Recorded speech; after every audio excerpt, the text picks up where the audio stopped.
the structures of globalization with our first topic, the global economy. Whenever we say global economy, it is the world economy or the worldwide economy. It means that it is all the economies of the world which we consider together as the giant economic system. Global economy is one giant entity, which means it is everything we buy, everything we sell, everything we make, everything we own, all exports and imports, or all goods and services. Taking that into consideration, so we'll be arriving at the conclusion that we are part of the world economy. Whatever we do, whatever we purchase, or whatever service that we want will contribute to the world economy. So you as players of the world economy should be responsible as well with regards to the expenditures of your money. In connection with that, we have the economic globalization. Economic globalization is said to be the increasing interdependence of world economies as a result of the growing scale of cross-border trade of commodities and services. It is the flow of international capital and the wide and rapid spread of technologies. We all know that when it comes to economic globalization, we are aiming for economic stability. It reflects the continuing expansion and mutual integration of market frontiers and in an irreversible trend for the economic development of the whole world at the turn of millennium.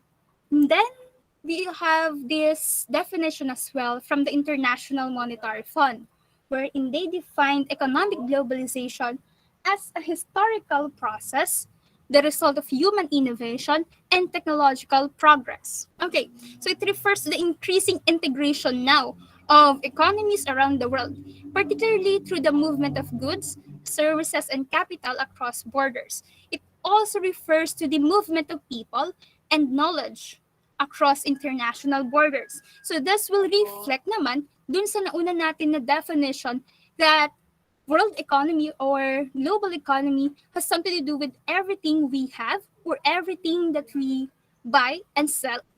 Next thing, when it comes to economic terms, we define economic globalization as nothing but a process of making the world economy an organic system by extending transnational economic processes and economic relations to more and more countries and by deepening the economic interdependencies among them. Why we are having this economic interdependence? That is for us to have the economic stability. And for that to happen, we deal with different driving forces. We have different dimensions in terms of economic globalization. We have here the two driving forces or the two major driving forces for economic globalization. First, the rapid growing of information in all types of productive activities. Kasi hindi po ba na-mention kanina that when it comes to economic globalization, meron kinalaman dito ang movement of people together with knowledge. So yung knowledge na yon is in form of technology. So with that, we are able to transmit knowledge as well as information and labor across borders. Ang second major driving force natin ay marketization. It is a restructuring process that enables state enterprises to operate as market-oriented firms by changing the legal environment in which they operate. And then it can be achieved through reduction of state subsidies, organizational restructuring of management such as corporatization or decentralization as well as privatization. Kasi we know that this is rebranding. This is sort of labeling the product, labeling what you are going to sell or what you're going to offer your consumers when it comes to economic globalization. In terms of nation, ano yung po pwede mong i-provide to other nations for them to have an ally force with your nation? Kasi rapid development of science and technologies serve as a basis for immediate globalization of these world economies. It provides an environment where there is a swift spreading of market economic system all over the world. So it is also developed based on the increasing cross-border division of labor, which penetrates within the enterprises of different countries on the level of production chains. So, importante ang manpower and technology when it comes to economic globalization. So keep in mind na hindi lang tayo nagdi-deal with commodities, nagdi-deal din tayo with knowledge and manpower when it comes to economic globalization. Dimensions of economic globalization. So, unang-una dito yung globalization of trade of goods and services. Paano natin i-internationalize or paano natin isi-sell yung goods and services in an international market?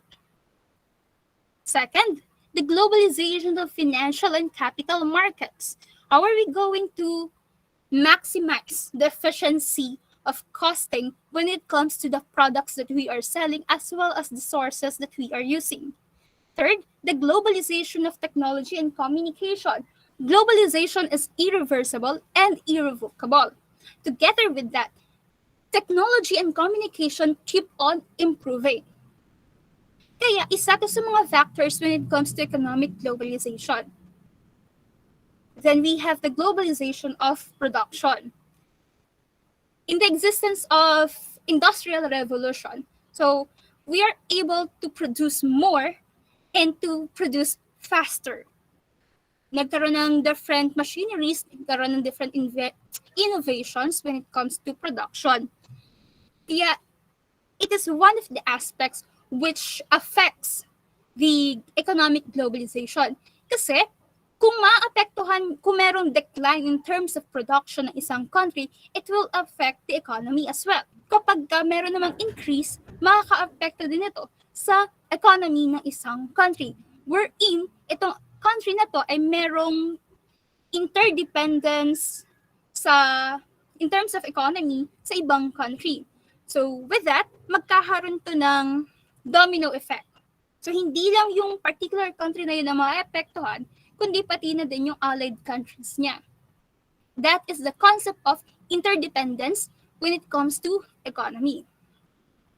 Since we are talking about economic globalization, papasok na din dyan yung internationalization. But most of the time, the term economic globalization and internationalization are being interchanged.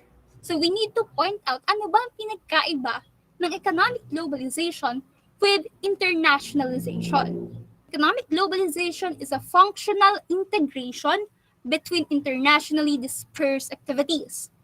So with that, it encompasses all activities that has something to do with international activities, international economic activities. For internationalization naman, it is an extension of economic activities between internationally dispersed activities. So that means na ito yung activity from one country to another. So extension lang siya, pero hindi siya totality ng globalization. Dahil yung totality na yun ang characteristic ng economic globalization. We have here the so-called major players when it comes to economic globalization. Una, transnational corporations.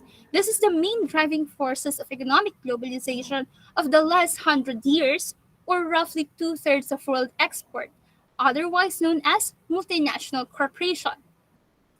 It is a corporation that has a home base, that is registered, operates, and has assets or other facilities in at least one other country at one time. For example, Huawei. So alam natin na ito ay brand galing sa ibang bansa, then meron pa rin namang mga companies na carrying the same brand name sa iba't ibang bansa. So ituturing natin na home base, yung pinagmulan niya na country, at branches, yung kanyang mga company all around the globe. Pero as you know, siya ay registered, it operates, and has assets and other facilities in its center or its home base or its home country. Tinawag siyang transnational corporation dahil ito ay corporation which cross the border of that certain country. And then, meron silang connection with each other. Merong hierarchy na nagaganap when it comes to transnational corporations or the TNCs. It's said to be the major driving force of economic globalization. Bakit? Kasi it provides employment, they provide goods and services. Apart from that, they also contribute to the economy of their home nation. Example of BPO companies. We all know na sa Pilipinas, madami ang BPO companies. Now, ito mga BPO companies na to, andito yung CSRs nila, pero wala dito yung company. But still, we can consider that as transnational corporation kasi they do have operation in other country. They provide service hindi nga lang dun sa locality pero para pa din sa ibang bansa. Yet, we can still consider that as a form of service which qualifies under economic globalization. So I have here a table for the differences between internationalization and globalization. In terms of internationalization, it is said to be the process of increasing the enterprise of certain local company in the international market. So in that sense, we are internationalizing a certain product or a certain company para mas maging mabenta siya sa world market. Then globalization naman is the process of integration of local markets into global market. If you can still remember the term globalization, that has something to do with globalization.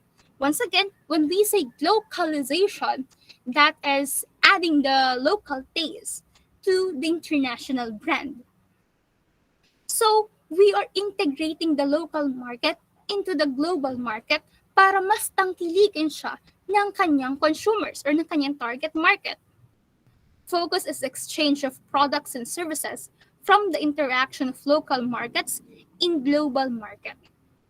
Then internationalization naman is the expansion of the client base of a local business in the global or international market. Third, kapag ka-internationalization, results include increasing the influence of enterprise of a local market and influencing globalization. Take note, it is influencing globalization but not totally changing globalization. Why so? Kasi globalization depends on different things. Just like the following. So its results include decrease of global market trade barriers, emergence of free and open markets, mobility of free trade capital, increase in uncontrollable migration, decline of local cultures, and identities and negative effect on the small local business. So nabanggit ulit dito yung free trade. Once again, when we say free trade, that is the freedom ng citizens to purchase goods na galing sa ibang bansa or to import products and to export products. Kaya nga nabanggit din dito ang decline or negative effect on the small local business. Kasi when it comes to globalization, syempre, kung halimbawa mayroong international brand na nilocalize or ginawang minodify yung certain quality ng kanyang product para mag-match sa kanyang target consumer, mas madaming consumer or mas madaming tao ang mas preferred yung international brand na yun over the local brand. Let's take for example, cell phones. Madaming tao ang preferred ang Samsung and other brands na meron din sa ibang bansa compared sa mga local brands na meron tayo. Moving forward, so we have here the origin of economic globalization. In terms of economic globalization, it all began in the 16th century for the long-distance trade. Yung concept of economic globalization lang naman ang nag-start ng 16th century. Pero long before that, meron na tayong tinatawag na globalization. Yun nga lang, hindi pa siya na-term as globalization. So once again, 16th century, the world system analysts identify that the origin of modernity and globalization through long-distance trade in the 16th century. The archaic globalization is the best known example when it comes to the long distance trade, katulad ng Silk Road. It started in western China, which reached the boundaries of Parthian Empire and continued onwards and towards Rome. Then, nag-connect din siya sa Asia, Africa, and Europe. When we say Silk Road, primarily, kaya siya tinawag niya Silk Road back then, ay dahil sa transportation ng silk from China to other countries. Pero, as time goes by, hindi lang naman silk ang tinatransfer nila. Kasama na din ang other commodities and even slaves. In the 17th and 18th century, the global economy exists only in trade and exchange rather than production, as the world export to world GDP did not reach 1 to 2%. Take note na itong GDP na to ay important when it comes to global economy. Pagbaba ng GDP ng isang bansa, that means mas mababa din ang economy ng isang bansa. Pagtaas ito, at the same time, mas mataas din ang value or ang economy ng isang bansa. Kasi GDP measures the monetary value of final goods and services, things that are bought by the final user produced in a country in a given period of time. It counts all the output generated within the borders of a country. Kaya na may measure doon kung gaano ba katibay or gaano ba ka-stable yung bansa mo when it comes to production and when it comes to consumption. In the 19th century, the advent of globalization approaching its form is witnessed. So a short period before World War I is referred to as a golden age of globalization. It is characterized by relative peace, free trade, financial, and economic stability. The growth in international exchange of goods accelerated in the second quarter of the 19th century. Global economy in the 19th and 20th century grew by an average of nearly 4% per annum, which is roughly twice as high as the growth in the national incomes of the developed economies since the late 19th century. And until now naman, we are experiencing the free trade. There are positive and negative effects for the free trade. Next naman dito ay ang international monetary system. It is defined as a system that forms rules and standards for facilitating international trade among the nations. So it helps in reallocating the capital and investment from one nation to another. It is the global network of government and financial institutions that determine the exchange rate of different currencies for international trade. With its organization, International Monetary Fund, so we'll have here the evolution of international monetary system, beginning with bimetallism, followed by classical gold standard, then nagkaroon ng interwar period bago pa magkaroon ng Bretton Woods system, then flexible exchange rate regime. So let's start off with bimetallism. Gold and silver ang dahilan, kaya tinawag na bimetallism ito dahil ang gold and silver na yun ang ginamit as standard monetary system. Bimetallism became an alternative to the gold standard where the value of money was based on how much gold a country had in its reserves and how much that gold was worth. With the existence of bimetallism, gumamit sila ngayon ng gold and silver when it comes to their coinage. Si Britain ang ginamit niya, gold lang. Para sa United States naman, gold and silver. And then, sa France naman, it all started after the French Revolution. Sa China, India, Germany, Holland, ang ginamit naman nila ay silver standard. But, dahil sa existence ng bimetallism na ito, nagkaroon ngayon ng economic crisis. Wherein, ito ay nagre-reflect ng Gresham Law. When we say Gresham Law, it means that bad money drives out good money. Bakit po nagkaroon ng bad money at ano yung good money? So, good money ay yung coins na gawa sa gold at yung bad money naman ay yung gawa sa silver. Kung gawa lang sa gold at silver ang pera dati, mas iipunin ng tao ang gold kesa silver. Therefore, hindi mag-circulate yung gold money na yon sa system nila. And we know na kapag hindi nag-circulate ang pera, it affects the economy.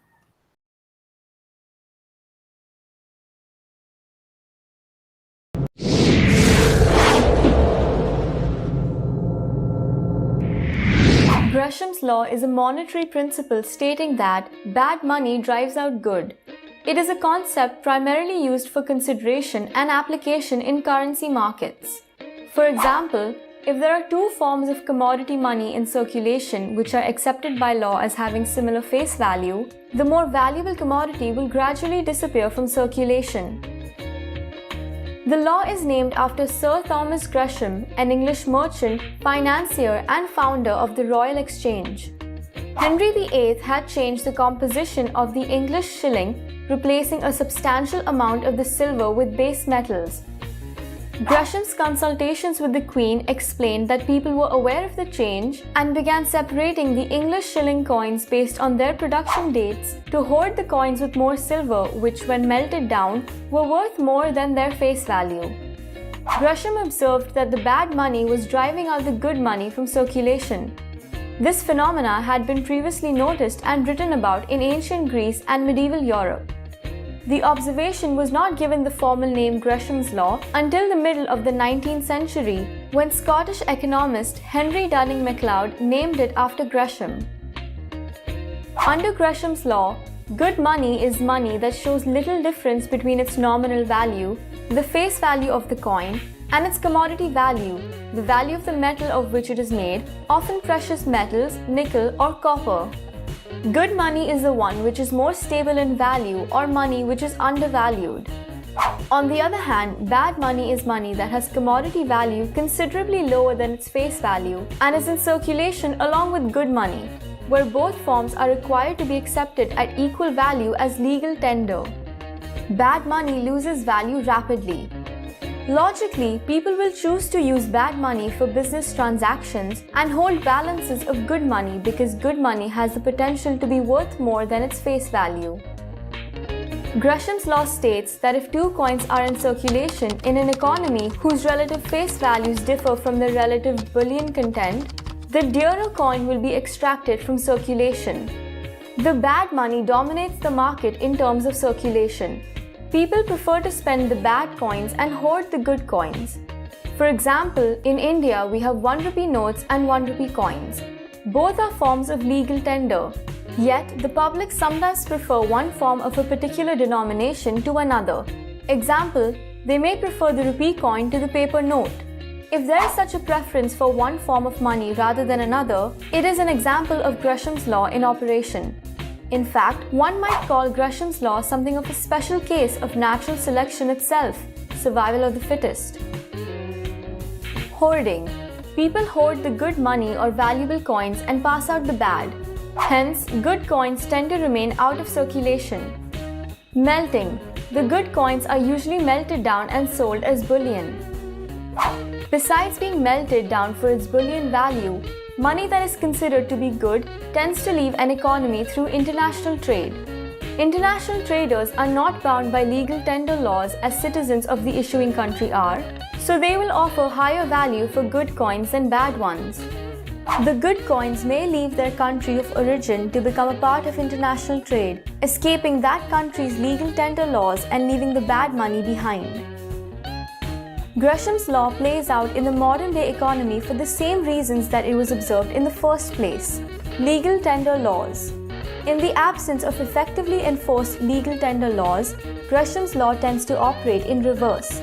Good money drives bad money out of circulation because people can decline to accept the less valuable money as a means of payment in transactions. In short, in the absence of legal tender laws, the seller will not accept anything but money of certain value, good money, but the existence of legal tender laws will cause the buyer to offer only money with the lowest commodity value, bad money, as the creditor must accept such money at face value. The reverse of Gresham's law, that good money drives out bad money whenever the bad money becomes nearly worthless, has been named Thiers' law, in honor of French politician and historian Adolphe Thiers. Gresham's law also cannot operate when the total volume of currency, good money together with bad money, is less than what is needed by the community for exchange purposes. In such a situation, both good money and bad money will circulate. Gresham's law is relevant in global currency markets and international trade as well. In global markets, strong currencies such as the US dollar or the euro, which hold relatively more stable value over time, good money, tend to circulate as international media of exchange and are used as international pricing references for globally traded commodities. Weaker, less stable currencies, bad money, of less developed nations tend to circulate very little outside the boundaries and jurisdiction of their respective issuers to enforce their use as legal tender. Thank you for watching our video. Please like, share and subscribe to our channel Explified. Check out our channel for more informative videos.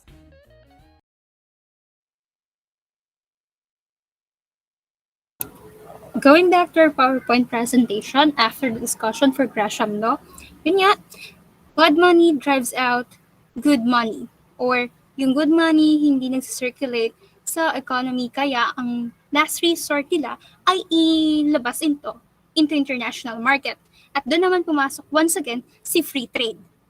To resolve that, nag-open sila ng borders across nation para magkaroon ng chance na yung good money ay ma-transfer or ma-circulate sa international market.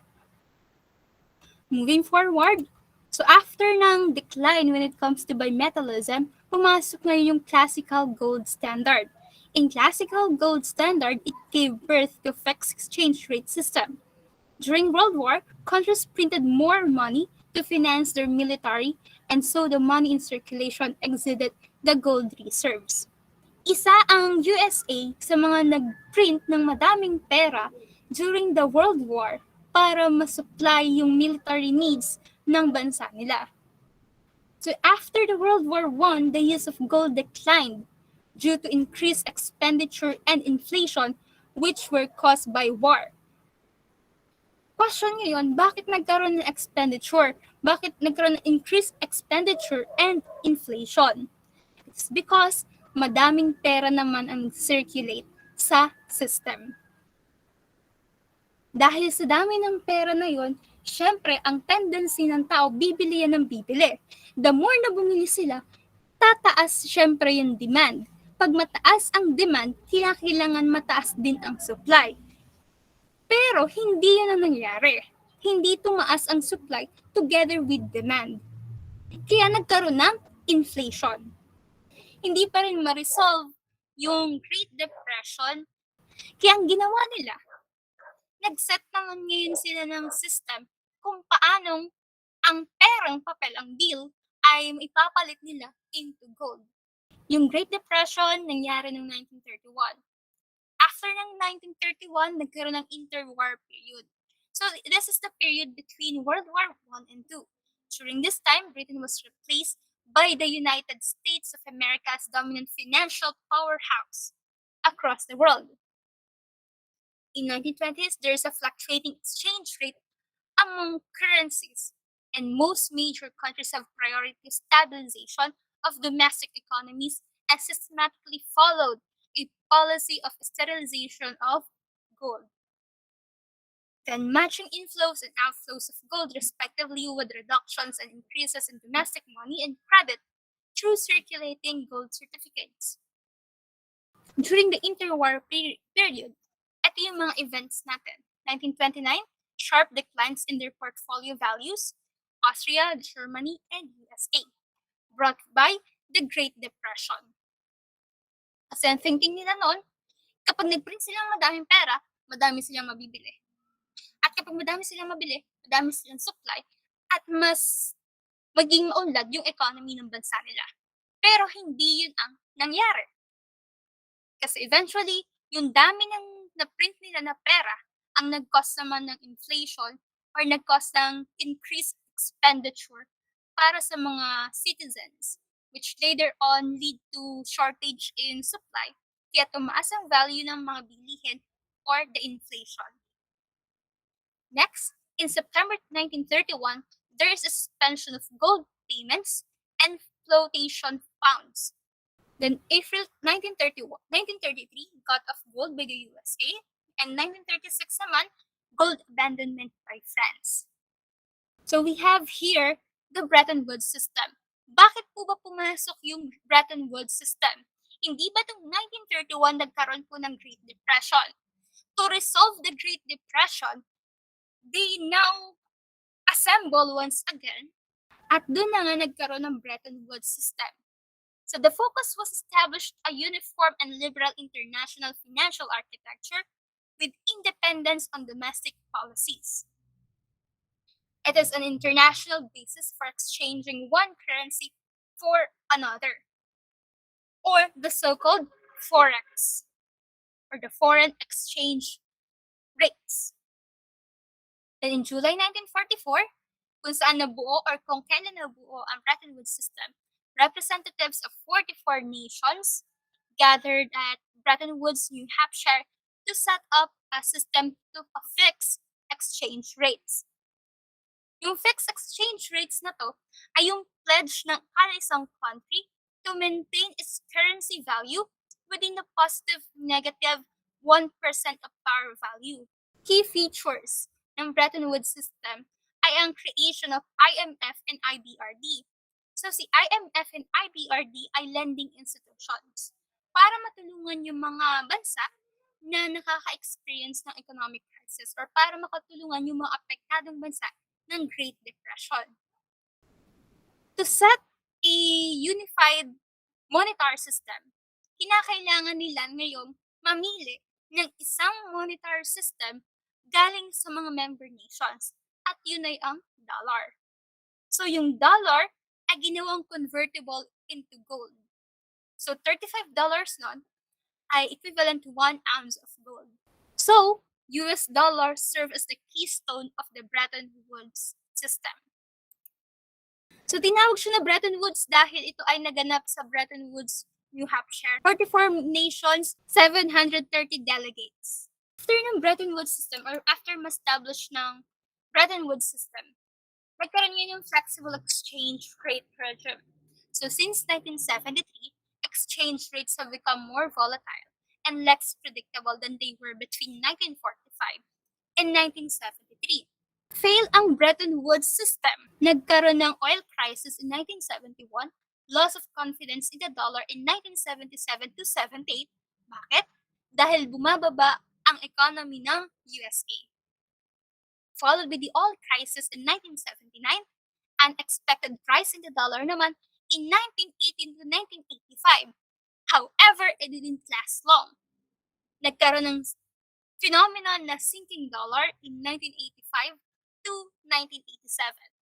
So, nag-end yung dollar na siya ay mababa na yung value compared dun sa kanyang startup value. Papasok ulit ngayon yung value ni dollar versus other currencies. Since yun pa din ang tinatangkilik na standard na monetary system.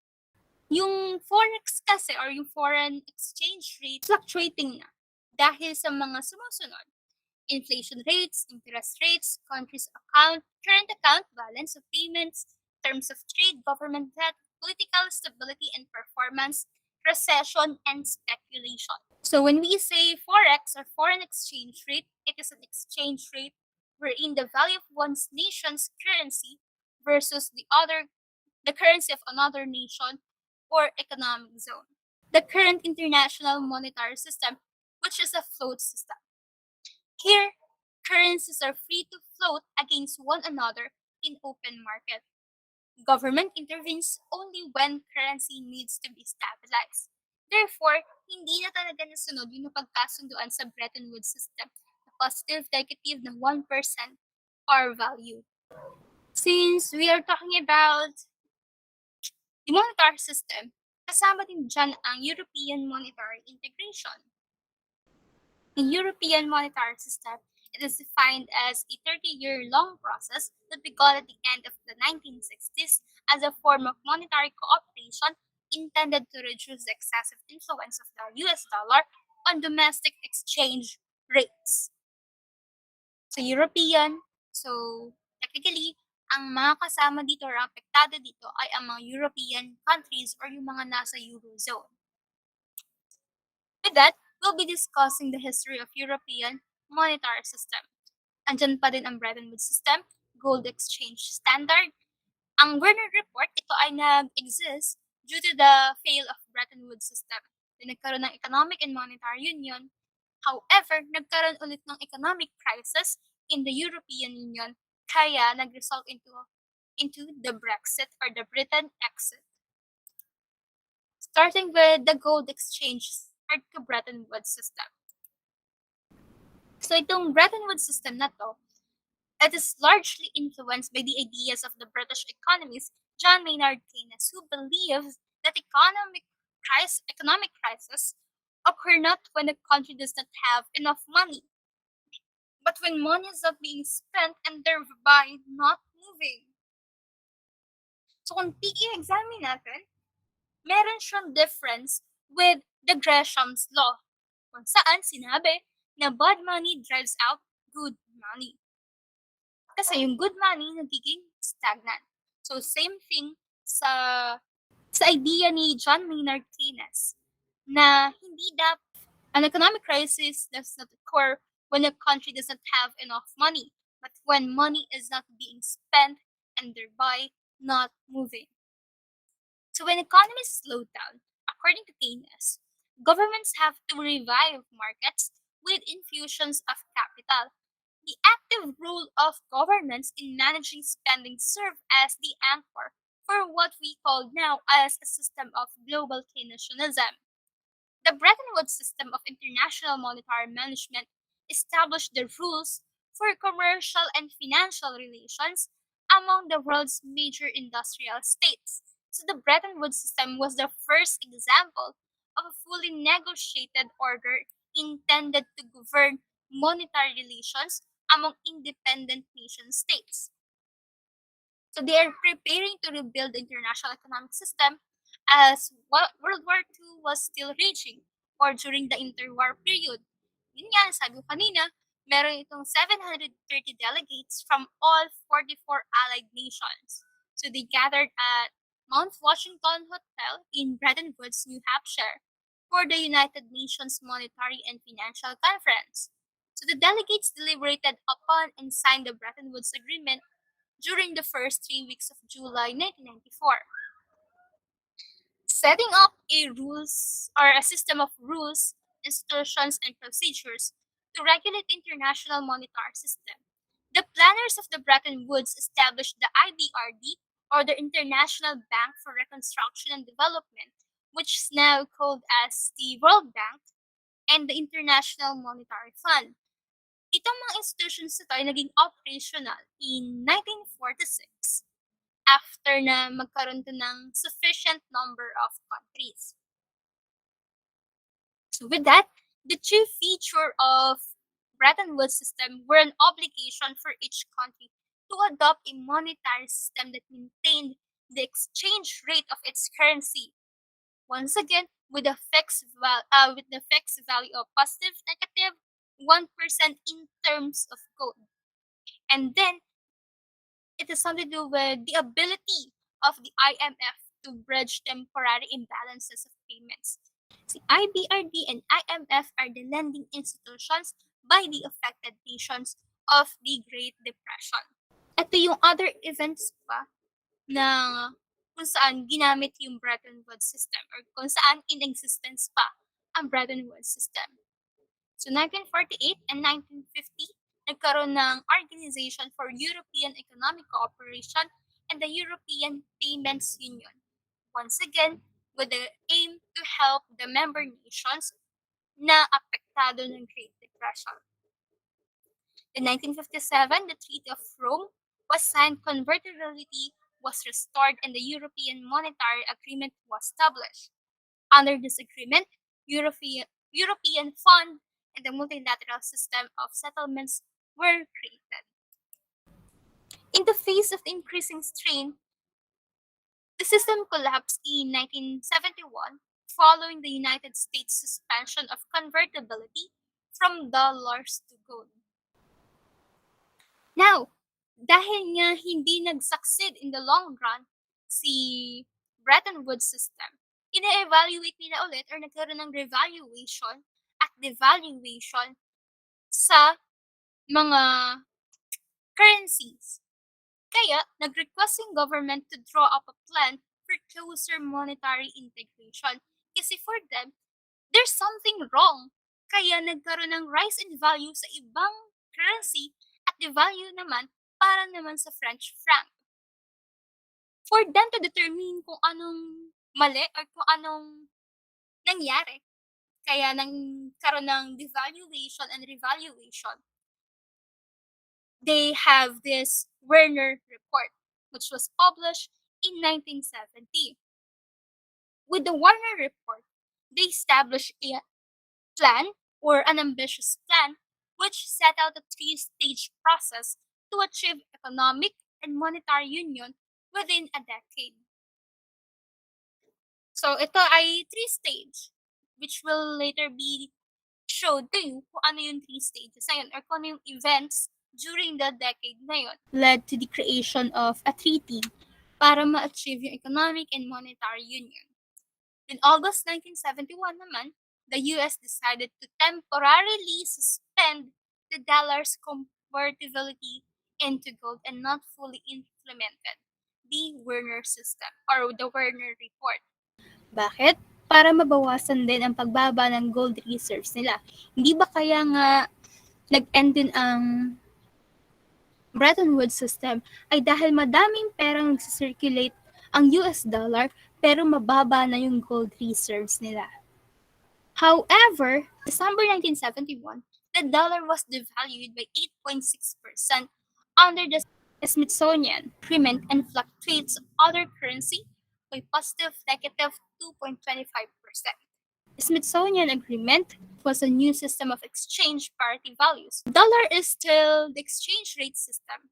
However, hindi na siya convertible to gold. Then it led to the creation of the European monetary system. It was arrangement between several European countries which links their currencies in an attempt to stabilize the exchange rate in 1979.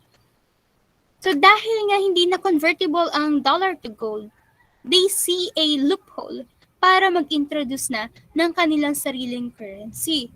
In here, the system was succeeded by the European Economic and Monetary Union, which is an institution of the European Union, established the common currency called euro. And we know na most European countries ang gumagamit ng euro. So yung euro na yun, it represents the major step in the integration of European Union. It involves the coordination of economic and fiscal policies, a common monetary policy, and common currency. The European monetary system was the pioneer of economic and monetary union, which led to the establishment of euro. Hindi po ba't nagkaroon ng establishment ng IMF and IBRD out of the Bretton Woods system? Then, yung IMF na yun, tumutulong para mapautang yung mga affected nations. Yung IMF, together with the Treaty of Maastricht, laid down a set of criteria to be met by the member states if they were to qualify for the EMU. Yung EMU, yung European Monetary Union naman, has the same aim as the IMF. Ano po yun? To serve as a security blanket of those who are affected by the economic crisis. So ito yung mga criteria nila: curbing inflation, cutting interest rates, reducing budget deficits to a max of 3% of GDP, and limiting public borrowing and stabilizing the current exchange rate. With the Treaty of Maastricht, we have now here the European Financial Stability Mechanism. It is a permanent fund created by the European Union to provide emergency assistance to member states within the Union. Yung mga nasa Eurozone na tinatawag, yun yung ilan sa kanila ang member ng European Union pero hindi lahat. So out of that European Financial Stability Mechanism, nagkaroon ng European Financial Stability Facility. It is an organization created by the European Union to provide assistance to member states with unstable economies. So the EFSF is a special purpose vehicle managed by the European Investment Bank, which is a lending institution. Yung EFSF na yon ay merong kinalaman dito sa ating three main areas of macroeconomics policy making: the monetary policy, fiscal policy, and economic policy coordination. Ito yung mga temporary policy making body nila. Pero nagtulong-tulong itong tatlong ito to make a permanent facility, which is the EFSF. Then yung EFSF na yun, ang nagpatupad ng Maastricht Treaty. Hindi po ba't nabanggit kanina dun sa Werner Report na nag-construct ito ng three-stage decade plan, which is said to be an ambitious one. The Maastricht Treaty laid down the three-stage process in which EMU was established. Nag-start to noong 1st of July 1990, 1st of January 1994 for second stage, and January 1999 for third stage. Itong mga treaty na to ay merong mga events just like the following. For first stage, nagkaroon ng complete freedom for capital transactions, increased cooperation between central banks, free use of the ECU. Bakit po? Kasi dito na nila sinisimulan na i-introduce si Euro as a global or an international monetary standard. Dahil kung mangyayari yon, matatalo nila yung value ng dollar and eventually magiging influential na din ang euro in other nations. So there is an improvement of economic convergence. Then for the second stage, establishment of the European Monetary Institute, ban on the granting of central bank credit, increased coordination of monetary policies, then strengthening of economical convergence, process leading to the independence of the national central banks to be completed at the latest by the date of establishment of the European System of Central Banks. So ang mga nagdadaan dito sa stages nito ay yung member lang ng European Union and the European Economic and Monetary Union. Then nag-proceed sila sa third stage wherein nagkaroon ng irrevocable fixing of conversion rates, introduction of the euro to other member nations as well, then the conduct of the single monetary policy by the European System of Central Banks, and then entry into effect of the intra-EU exchange rate mechanism. Therefore, nagkaroon sila ng sarili nilang exchange rate mechanism para nga maipalagana pa yung paggamit ng euro. Then entry into force of the Stability and Growth Pact. When it comes to EMU, it do have different actors or meron siyang different contributors para mag-work yung EMU. Just like the governments and central banks of the member states, the Council, the European Commission, the European Parliament, the European Central Bank. At yung tinatawag natin na Eurozone in darker gray, and European Union naman, yung nasa lighter gray. So kanina, nabanggit ko yung role na ng monetary policy, fiscal policy, and economic policy coordination. Ngayon, itong establishment nila na ito or itong policy-making bodies ito are the main areas of macroeconomic policy making ang tumulong din when it comes to the 2010 economic crisis. Economic crisis na yun ay nagsimula sa decline the Iceland's banking system. Question now ay, bakit ba nagkaroon ng decline sa economic system ng Iceland?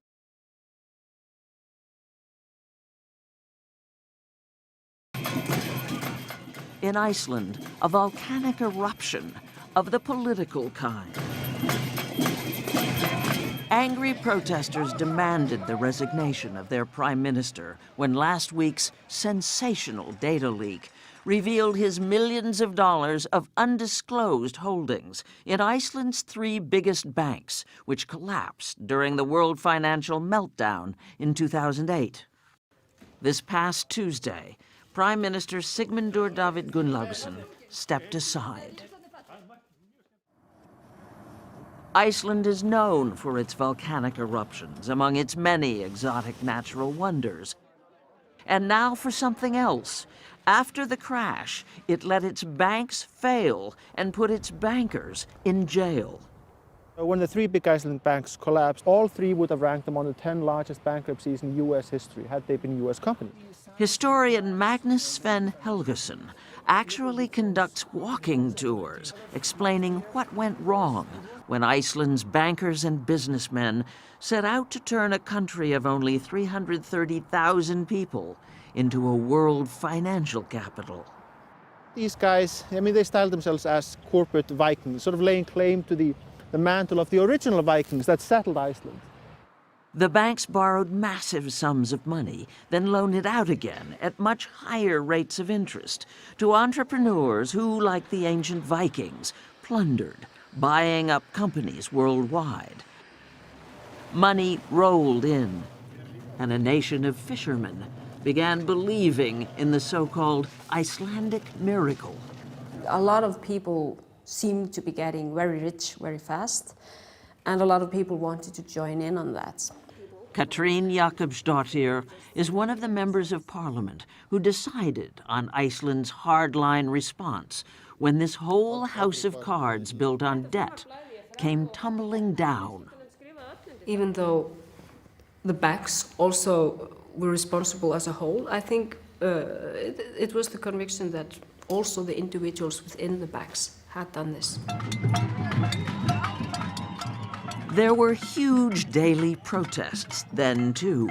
It was called the Pots and Pans Revolution. The entire economy was in free fall. Inflation skyrocketed. Unemployment more than quadrupled. And the big three banks were not too big to fail. They were too big to save, valued at 10.5 times Iceland's GDP. We are the 99%! We At the same time, Americans were angry too. In the United States, more than 8 million jobs were lost. More than 5 million people lost their homes. But Congress spent $700 billion in taxpayer monies to bail out the banks. And their executives kept right on collecting their high salaries and bonuses. Exactly one U.S. banker went to jail, trader Karim Saragelden. Not so in Iceland. Olafur Hauksson was appointed special prosecutor. He was given a hefty budget and a mandate.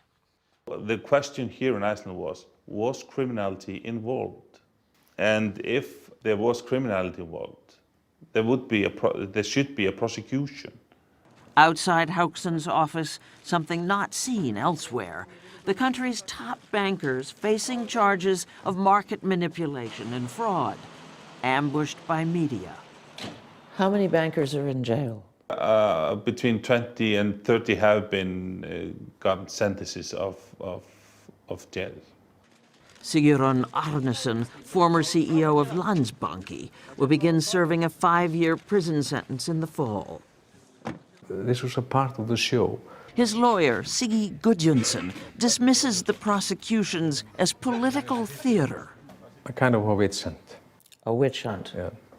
People were angry. So you had to come up with some kind of political solution. The bankers are sent to Kvíabryggja prison. No bars, but hours from anywhere. An Icelandic journalist, allowed in for an interview, was told, "We never did anything that wasn't in the interest of the bank or its clients." The worst thing was the broken trust. Information security consultant Marinó Njelsson was one of thousands of property owners who lost homes. And that's why nobody feels pity for the bankers in the jail, because they cheated on us. You know, they told us lies. They covered up, and we were the one that were paying for it. Iceland's economy has recovered, and how it dealt with its banks and bankers has taken on a kind of neat, mythical, they did it right quality for many people. But here, as last week's events make plain, the anger remains, ready to erupt at any time.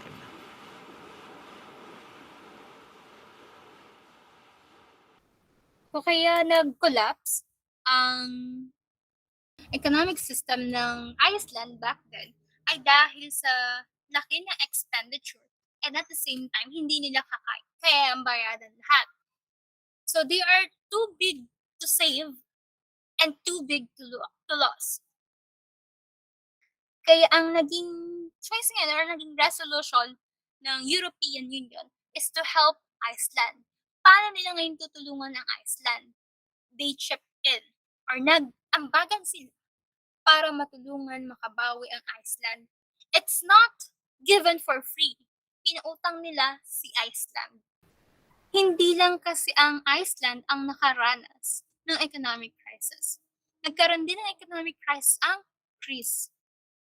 The 17 Eurozones voted to create the European Financial Stability Facility in 2010 to help Iceland. Nagkaroon din ang Greece ng economic crisis. Back between 2010 and 2012 kung saan both ng Iceland at Greece ay merong economic crisis. At lenders demanded higher interest rates from Eurozone states in 2010, kaya mas naging mabagal yung pag-progress ng Iceland together with other countries in terms of economic crisis. This is the summary for the Greek debt crisis. In 2008, Germany and its bankers were the biggest lenders to Greece and championed austerity measures, including improving how Greece handled public finances, modernizing how Greece determined their financial stats, and reforming Greece's pension system. Tapos, nagkaroon din ng default on its debt, which would threaten the viability of the Eurozone. To avoid that, the Eurozone or the EU lent Greece enough to continue making payments. 2017, nagkaroon ng mixed result. Greece ran a budget surplus of 0.8%, economy grew of 1.4%, however, yung unemployment stat ay nasa 22% pa din. At 1/3 of Greece's population live below the poverty line. At yung debt-GDP ratio nila ay nasa 182%. Though nag-improve yung GDP nila, mataas pa din yung pagkakautang nila, kaya hindi pa sila totally nakakabawi. So this happened after yung economic crisis ng Iceland at ng Greece. So in June 2016, the United Kingdom voted to leave the European Union in a referendum. However, it was not granted immediately. So Brexit took place in effect at 11 p.m. Greenwich Mean Time, January 31, 2020, and did not precipitate any groundswell of sentiment in other countries to depart the EMU. So ang transition period ng Britain sa EU ay January 31, 2020 to December 31, 2020.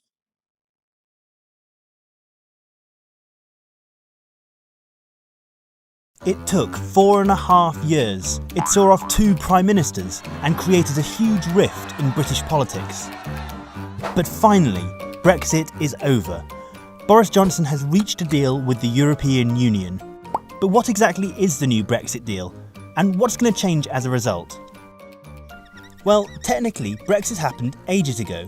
The UK officially left the EU back in January 2020, but nothing much really changed because we went into a transition period where we basically just carried on using most of the arrangements we had before.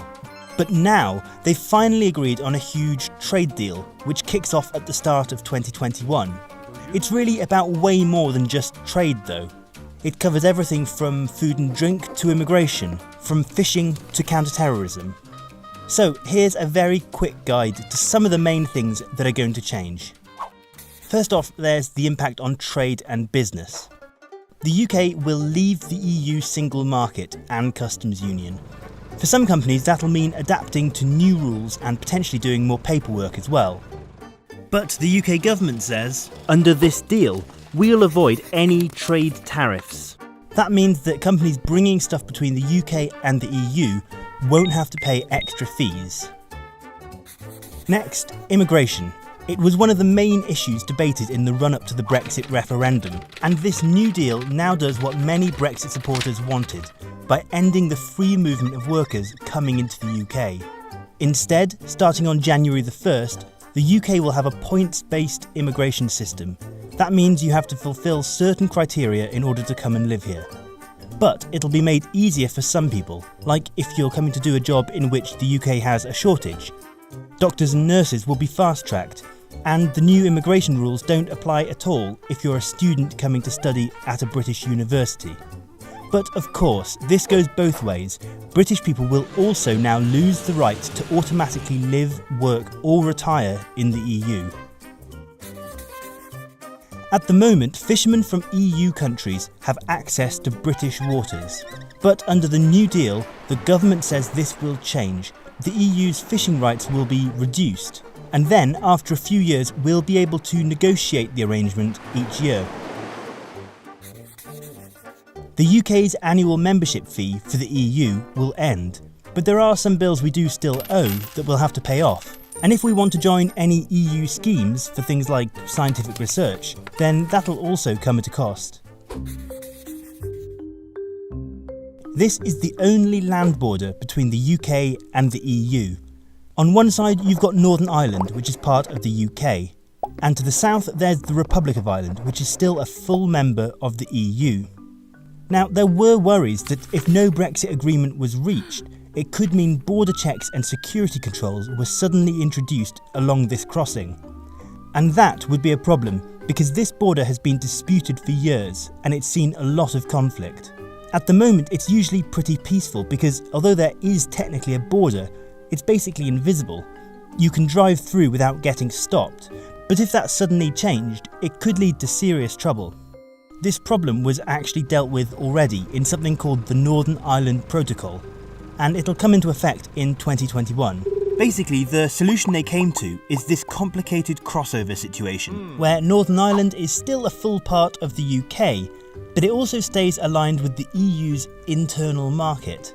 The upshot is that if you're a British company bringing stuff into Northern Ireland, your goods will now be checked and controlled when they cross over the Irish Sea. And although the government claims the UK has taken back control of its laws, any future trade disputes in Northern Ireland could ultimately still be settled in a European court. But this means they can avoid having any checkpoints between Northern Ireland and the Republic of Ireland. So over the next few weeks we'll do some more videos on the Brexit trade deal, looking at it in a bit more detail. Of course, not everyone is happy with the deal. Some people think the UK has given in to the EU's demands too much, and it would be better if we'd left without any deal at all. Other people say we shouldn't have had Brexit in the first place. But whatever you think about it, this deal looks like the end of the main Brexit saga and the start of a new chapter, with the UK and the EU beginning to figure out how this all actually works in practice.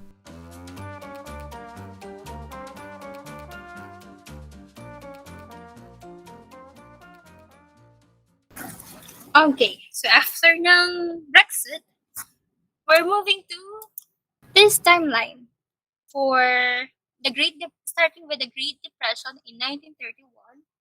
To resolve the Great Depression, nagkaroon ng Bretton Woods system. Nakabase siya sa idea ni John Maynard Keynes, yung naging effectivity ng Bretton Woods system ay until early 1970s. So sa global Keynesianism, doon nakabase ang principles din ng IBRD and GATT. So si IBRD and si GATT, ang General Agreement on Tariffs and Trade, ay institutions with rules and regulations with regards to the free trade agreement.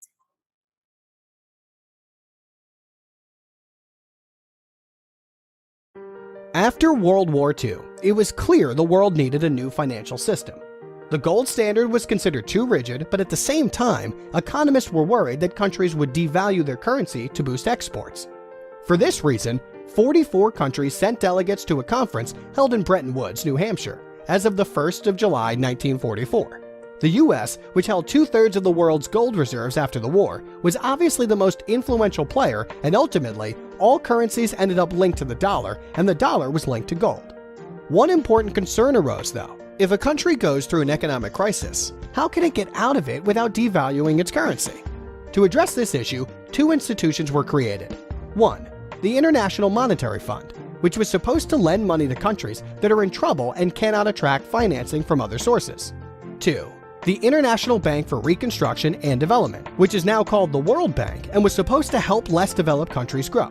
Unfortunately, as good as it may have sounded on paper, the Bretton Woods system didn't survive because the United States kept running deficits to fund various projects, and therefore, the amount of dollars in existence kept increasing while the gold reserves of the US kept shrinking, as more countries demanded gold in exchange for their dollars. As such, on the 15th of August 1971, Nixon officially announced that dollars would no longer be convertible to gold, thereby putting the final nail in the coffin of the Bretton Woods system. So, nakita niyo na kung bakit na-establish din ang IMF and World Bank. So, going back to the political basis for Bretton Woods system are in confluence of several key conditions. I shared experiences of the Great Depression, concentration of power in a small number of states, and the presence of a dominant power willing and able to assume leadership role in global monetary affairs. When it comes to Bretton Woods system, it is dominated by 5 key features: expression of currency in terms of gold or gold value. Then the official monetary authority in each country would agree to exchange its own currency for those of other countries at the established exchange rates or the foreign exchange rate. Tapos the establishment of an overseer for exchange rates and eliminating restrictions of on the currencies of member states in the international trade, and the US dollar as the global currency. Karoon ito ng high point noong mid-1940s.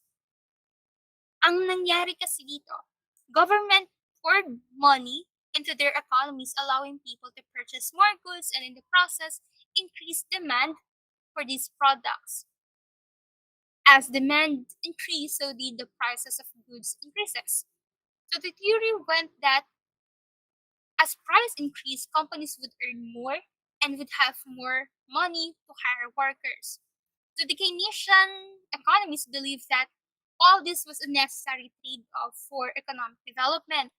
However, in 1970s, the prices of oil rose sharply as a result of the Organization of Arab Petroleum Exporting Countries, or the OAEPC.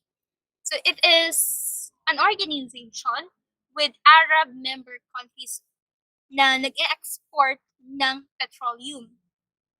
So they imposed an embargo or a government order that limits trade in response to the decision of the United States and other countries to resupply the Israeli military with the needed arms during the Yom Kippur War. Then Arab countries also used the embargo to stabilize their economies and growth. So the oil embargo affected the Western countries that were reliant on oil. Then, to make matters most, the stock markets crashed in 1973 to 1974. So after the United States stopped linking the dollar to gold, it effectively ended the Bretton Woods system. The results was a phenomenon that Keynesian economics could have not predicted. It is the so-called stagflation. Stagflation is a decline in economic growth and employment, or the stagnation, and then nagkaroon din ng inflation or increase or sharp increase in prices. So nandito ngayon si stagflation. Around this time, a new form of economic thinking was beginning to challenge the Keynesian orthodoxy. Economists such as Friedrich Hayek and Milton Friedman argued that the government's practice of pouring money into their economies had caused inflation by increasing demands for goods without necessarily increasing supply. More profoundly, they argued that the government intervention in economies distort the proper functioning of the market. So, nagkaroon ngayon ng new economic thinking, which is so-called neoliberalism.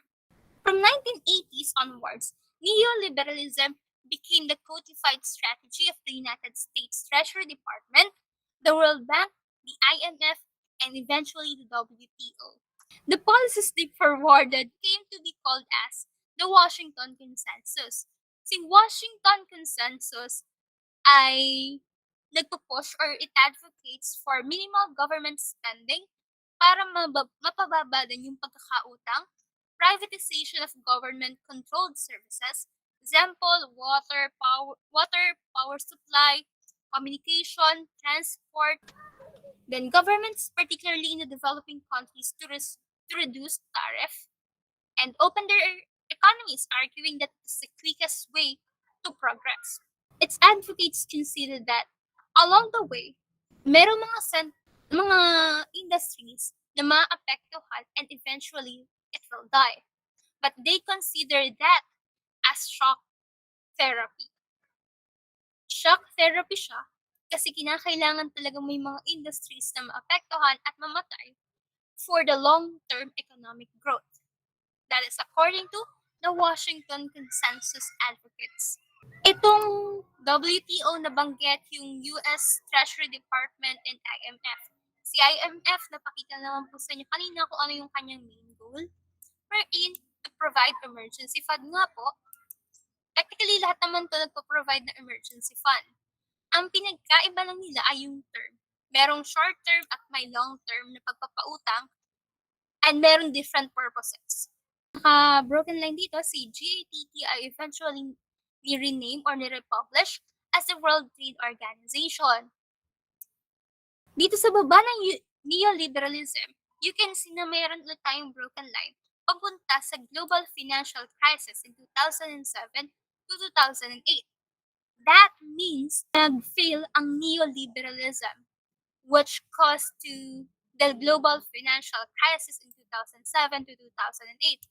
Tinawag tong global financial crisis kasi bumaba yung value ng dollar at nagkaroon ito ng apekto sa global market. And as we know, hindi po ba dollar ay tinuturing as global monetary system or the standard monetary system.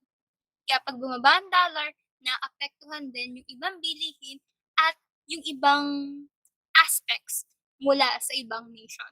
Yung proposed solution to resolve the global financial crisis ay closing national economies to world trade or the so-called protectionism.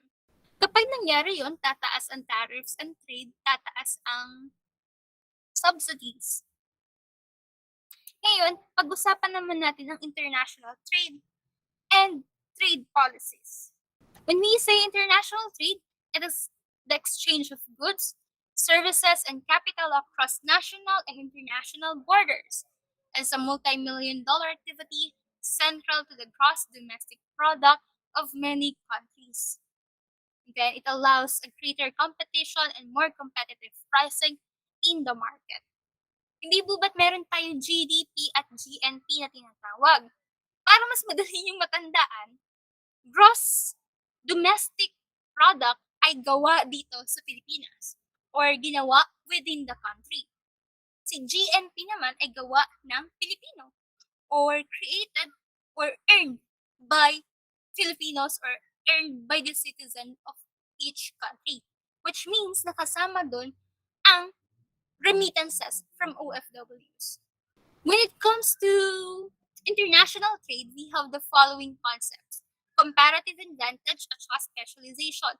So comparative advantage, ito ay merong resources ang isang country at meron siyang means para makapag-produce ng specific product out of that resources. At kung magagawa nila yon, para makapag-create ng product for a greater profit at a higher rate with a better quality, ma-achieve nila ang absolute advantage. If ever na hindi kaya ng isang nation makapag-produce ng isang product pero meron silang materials, pwedeng ipadala nila sa ibang nation or sa ibang country yung mga materials nila at dun sa country na yun, mangyayari ang production. Yun naman tinatawag natin na specialization. It happens if a country cannot efficiently produce an item and obtain it by trading with another country that can. Hindi po ba't meron tayong mga brands or meron tayong mga commodities na ginagawa dito sa Pilipinas, tapos i-export, tapos pagdating doon, lalagyan ng label, ibabalik dito sa Pilipinas. Meron din namang mga brands na parts ang kinukuha from different nations, tapos i-assemble dun sa kanilang home country bago ibenta. That is specialization. Talking about trade policies, these are the regulations and agreement of foreign countries, standards, goals, rules, and regulations that pertain to trade relation between countries. When it comes to trade policies, we are talking about as well the free trade agreements, the protectionism, rules and regulations, and the fair trade. With that, we have the following focuses of trade policy in international trade. Tariffs, these are taxes of duties paid for a particular class of imports or exports. Imposing taxes on imported and exported goods is a right of every nation or every country.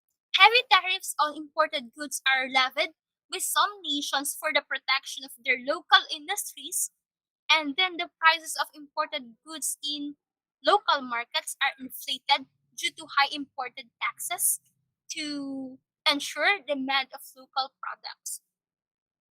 Trade barriers naman, these are measures of the government or public authorities introduce to make imported goods or services less competitive than locally produced goods and services. So they are state-imposed restrictions on trading a particular product or with specification. It can be linked to the product, service, or the technical requirement na meron yung isang product. Pwede din namang maging administrative to in nature, then safety. So it ensures that imported products in the country are of high quality. Inspection regulations laid down by public officials to ensure the safety and quality standards of imported goods. In terms of trade policy, we have the following types: national, bilateral, and international.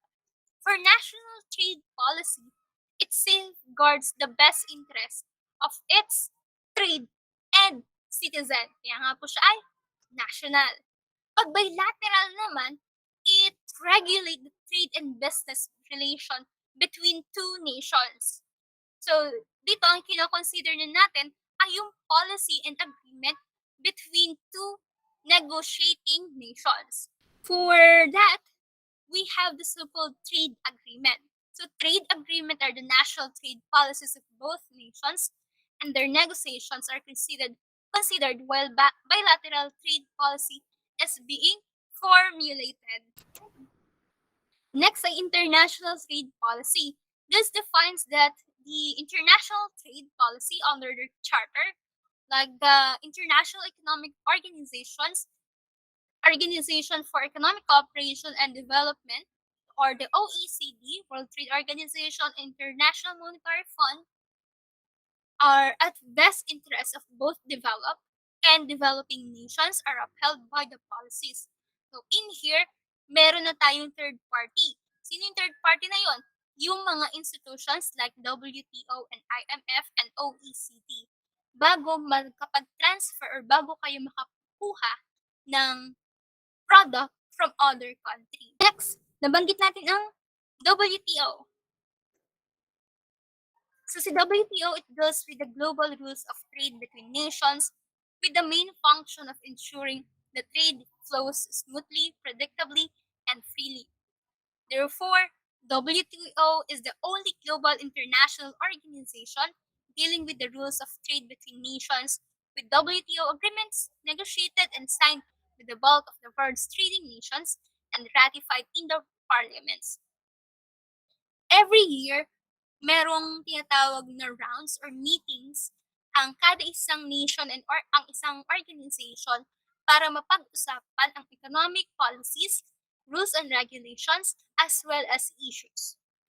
WTO is viewed as the means by which industrialized countries can gain access to the markets of developing countries just like the Philippines.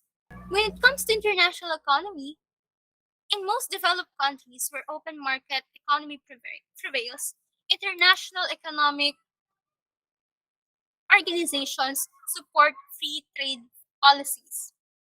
In this case, the developing nations partially shielded practices, which are preferred to protect their local trade industries. And the following are dependent when it comes to globalization: the sound trade policies for market changes, establishment of free and fair trade practices, and expansion of possibilities for booming international trade.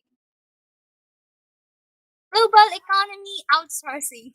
For global economy outsourcing, it is the activity that requires search for a partner and relation-specific investments that are governed by incomplete contracts, and the extent of international outsourcing depends on the thickness of the domestic and foreign market for input suppliers, the relative cost of searching in each market, the relative cost of customizing inputs, and the nature of contracting environment in each country.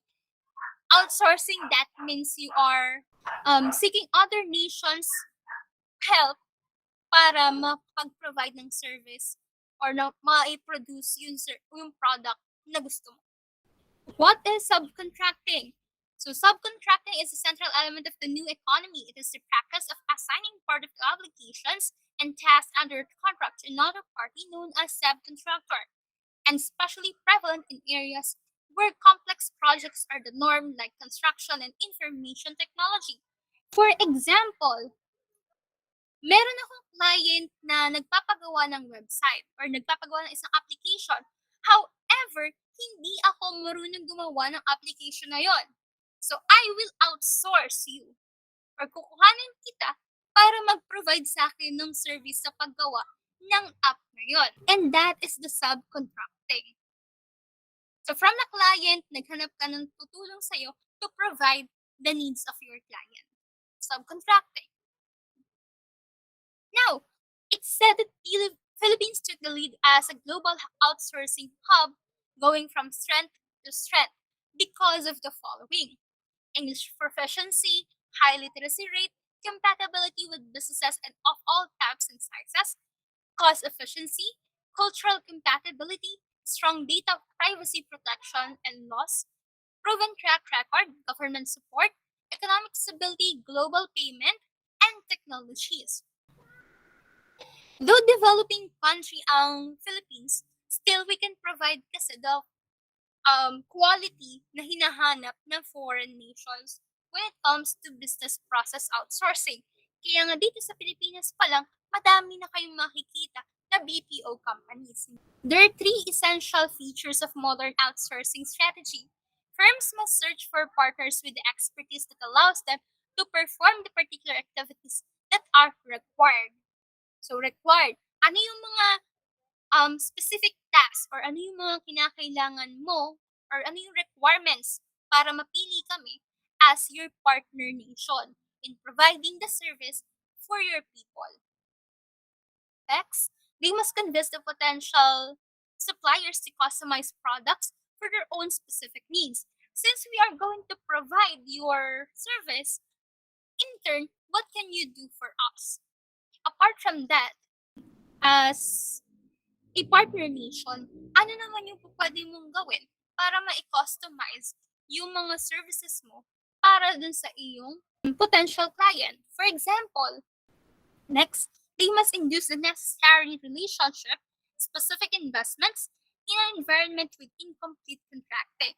So how can they manage minimal supervision? And paano nila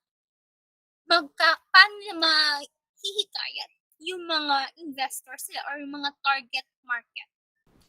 Alright, so possible determinants for the allocation of outsourcing. Una, size of the country. It can affect the thickness of its markets.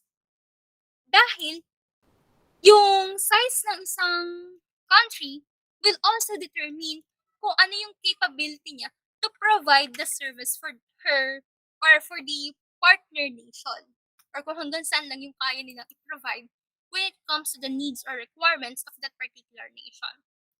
What if masyadong malaki yung market ng isang nation at hindi nyo kakayanin na magbigay ng service, ng quality service for that large group of market? Next, the technology for search affects the cost and likelihood of finding a suitable partner. Philippines is a developing country at isang Pilipinas na may pinakamababang pasahod when it comes to its employees. Kaya nga, Pilipinas din ay in demand worldwide kasi they can produce quality work kahit mababa yung pasahod. Third, technology for specializing components determines the willingness of a partner to undertake the needed investment in a prototype. When it comes to outsourcing, syempre kinakailangan mo din ng tools. It's like applying for a work. Whenever you are applying for a work, kinakailangan mong gumastos para sa requirements mo. At yung mga requirements na yun ang tinuturing natin na investment. How much are you going to invest in terms of outsourcing? Next, the contracting environments can impinge on a firm's ability to induce a partner to invest in the relationship. Contracting environment, or this is something to do with the relationship in terms of economic stability as well as yung commitment mo para maibigay yung best of quality for your target partner.